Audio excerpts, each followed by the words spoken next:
Do you feel like you're attached to people and situations that aren't in alignment with who you want to become? Do you feel like your current reality is too full of thoughts and items and dynamics that you need to release, but you don't know how?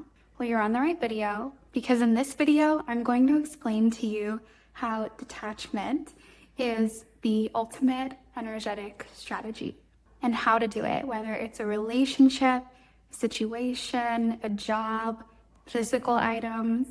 Detachment is going to be your most powerful energetic strategy in 2026. So what we call detachment is a practice that has really been co-opted by New Age and contemporary wellness culture, but this is an ancient practice. And by ancient, I mean it's biblical.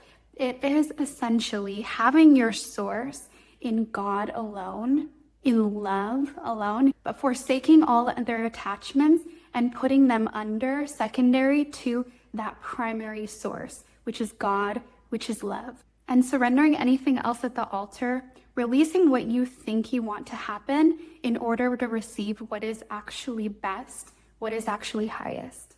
And the word detachment is actually a very modern and softened way of saying it. God actually refers to this as dying to ourselves daily. It is referred to as a death to the old self, which we're called to do day to day and moment to moment so that we can receive the new wine, the new miracles, and the new blessings that are trying to come in at this very moment. So it's a releasing and a surrendering that actually says, God is sovereign, love is sovereign. I can put my trust, my faith, and my safety in that knowing, so I don't have to hold on to any good thing, any person, anything in my life, because if it's meant for me, I can't lose it. I'm safe to rest and release and receive. And when you prioritize this, when you prioritize detachment, surrendering, releasing, then you don't have to even focus on regulating your nervous system or doing a million practices that people will try to sell to you, because your nervous system, your spirit, your heart, your body will all relax and realign naturally when you are moving from this state of surrender and detachment. So before I learned to practice and master detachment, I would constantly be moved by what external people and situations in my life were doing. Now, what happens when you can't detach, which is usually a phase in life for most people, it is catastrophic. Quick story time. Back on New Year's Day of 2021, I spent the day and overnight in suicide watch at a hospital in Orange County. My life had completely fallen apart. And I'll tell you the primary reason for it. There were a lot of reasons. But I was so unwilling to detach, to surrender, to submit to love and what was best and what was highest, that I was in such a heightened state of fear and control over the relationships, over the job, over all of the friendships, all of the situations in my life. I could not release that control. And so what happened was I started operating out of a place of really dishonesty with myself, of my capacity, of what was aligned. And I hurt other people and I hurt myself in the process. And it creates a lot of distortion and deception because you are muscling to force something that is not in alignment to happen. And a lot of catastrophe can happen, even if it takes a long time to compound to the point where you really have a tower moment and your life falls apart and you have to get on your knees to God and allow yourself to be rebuilt from nothing. The more that you resist letting go and letting things be in their highest, this is inevitable.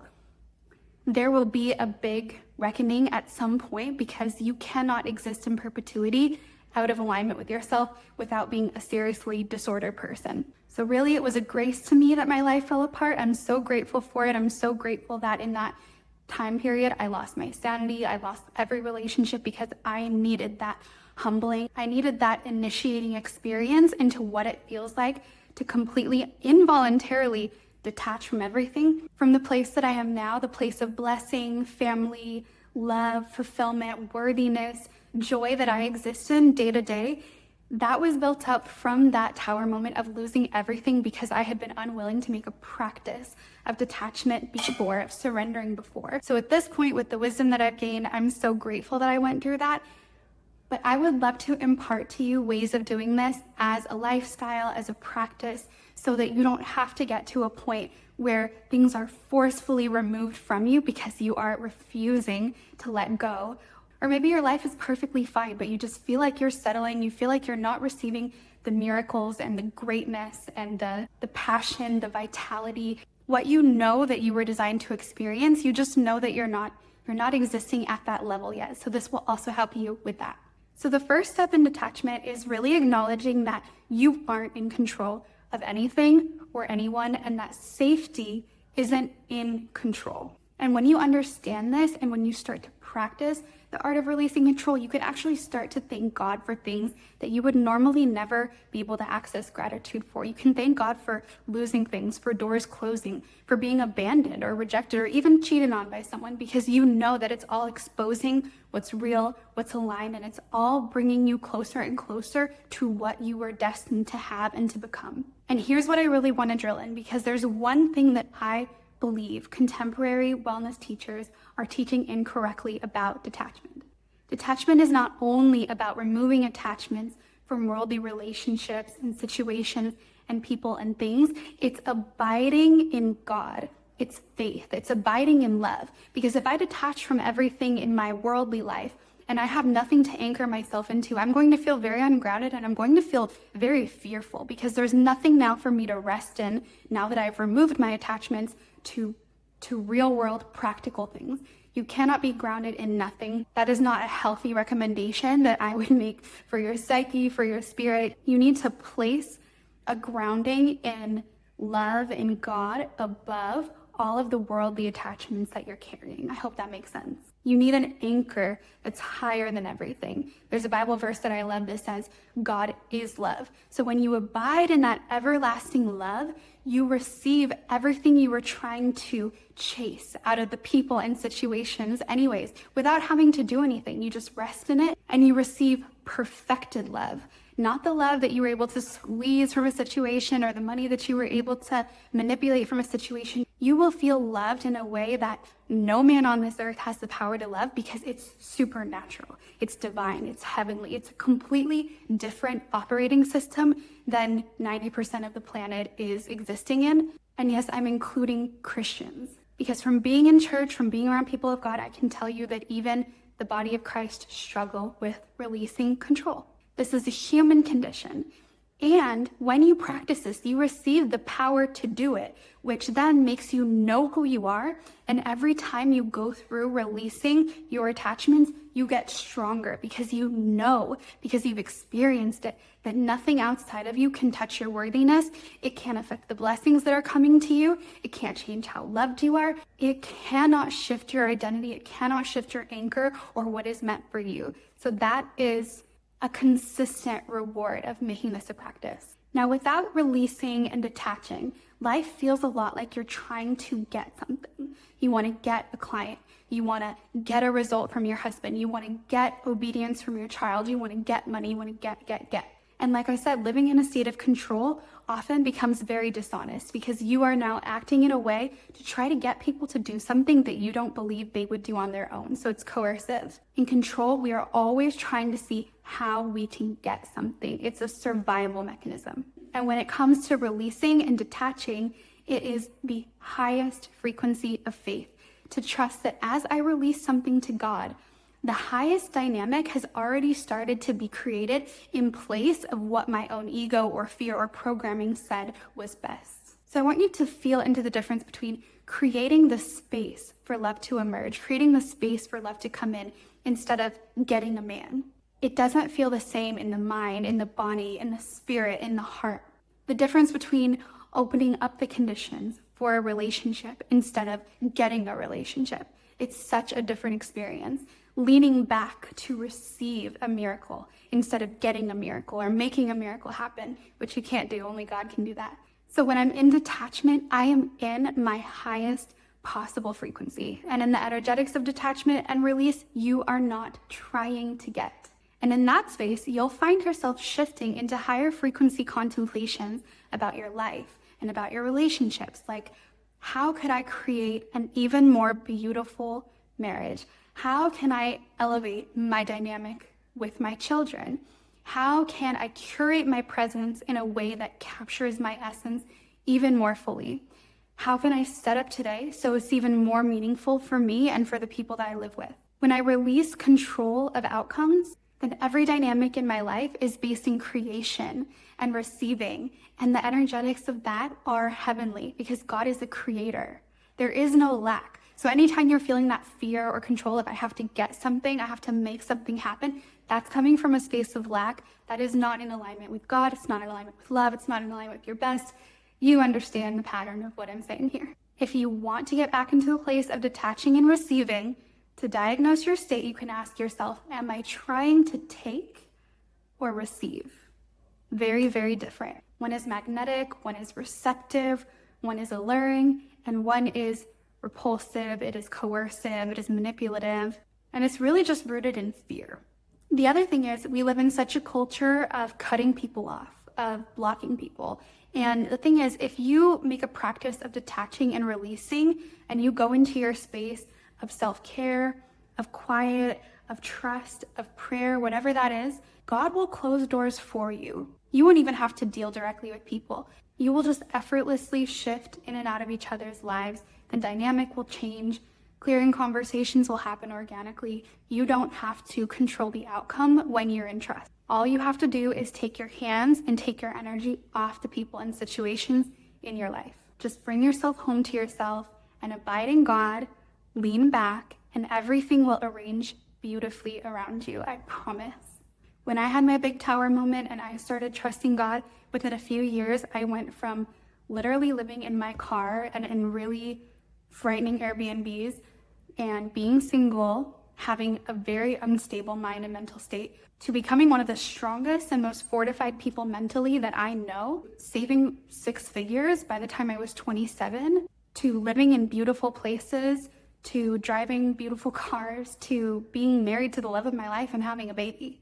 So this works so good. I am not just saying this because it sounds nice. My real life results are based around a lifestyle of detachment, surrender, release, and faith.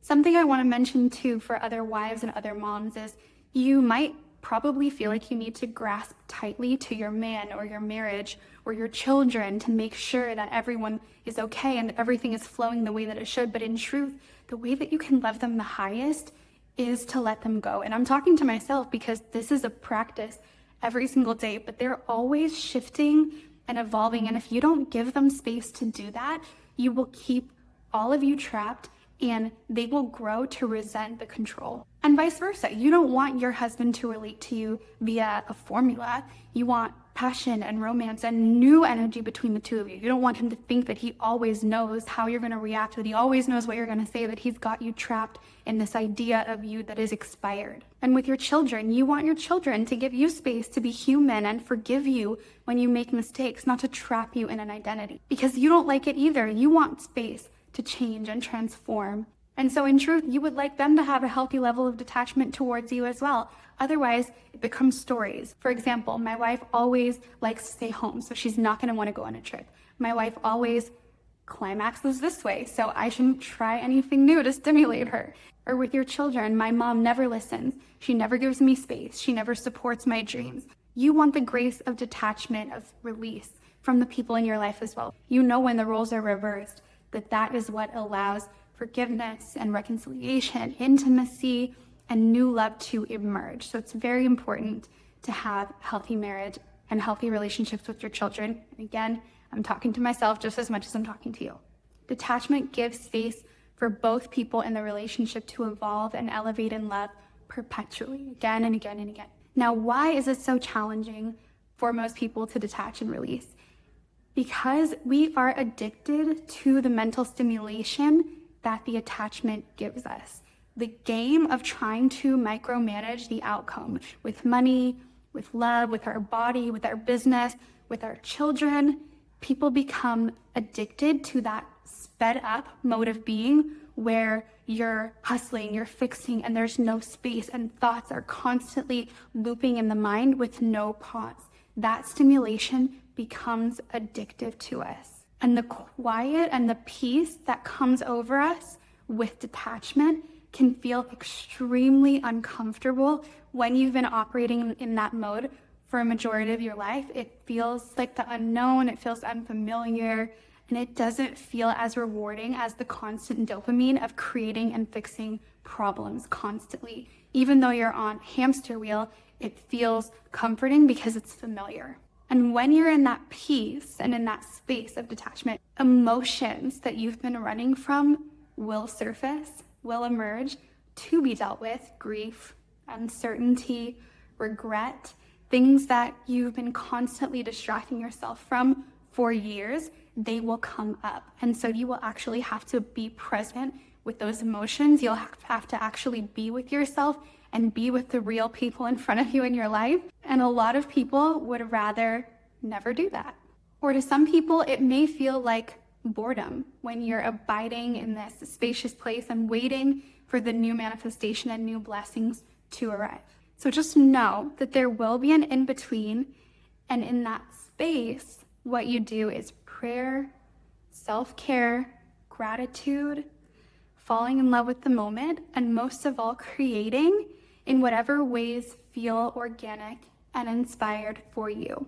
This will bring you closer to yourself, closer to God, and it will open channels for your new money and love to flow in when they do come. So a couple of practical ways, practical rituals that you can use to create space today. And I do recommend these two things in the order that I'm going to share them. The first is forgiveness letters. You want to write a forgiveness letter to anyone in your life that you feel there is irritation or resentment or grief or unfinished business, anger even.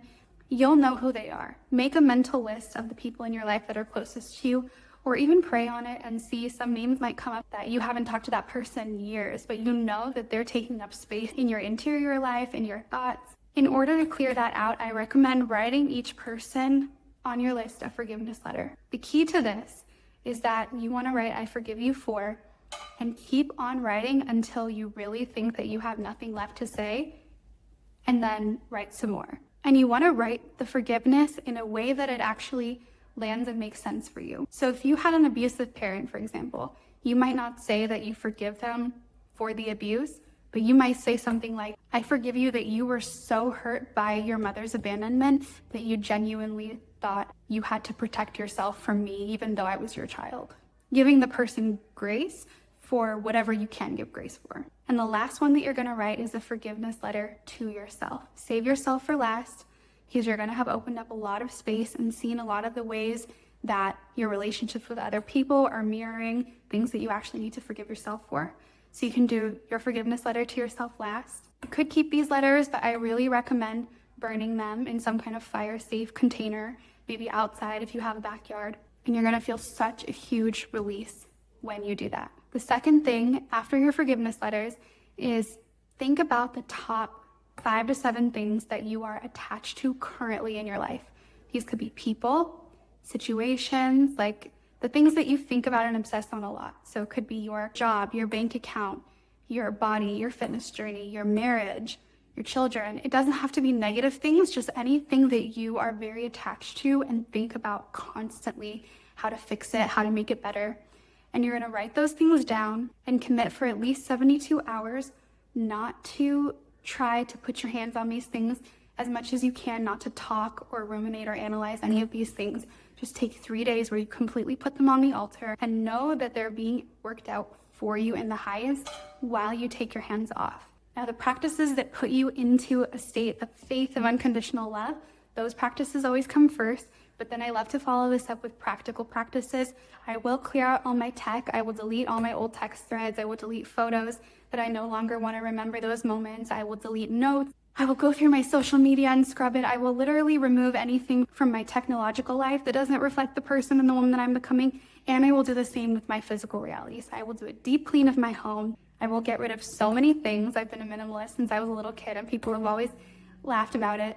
But no matter how big or spacious my house is, like, I don't keep a lot of stuff. I just prefer to be minimal. I've always been that way. So I will do a deep clean, deep declutter of my home. And then, bringing in fresh energy. So new colors, new scents, new flowers, doing a reset and releasing anything that doesn't align with the promises of God that are on their way Thank you for being here. I hope that you learned something from this video, and I will see you in the next video. Sending you so much love.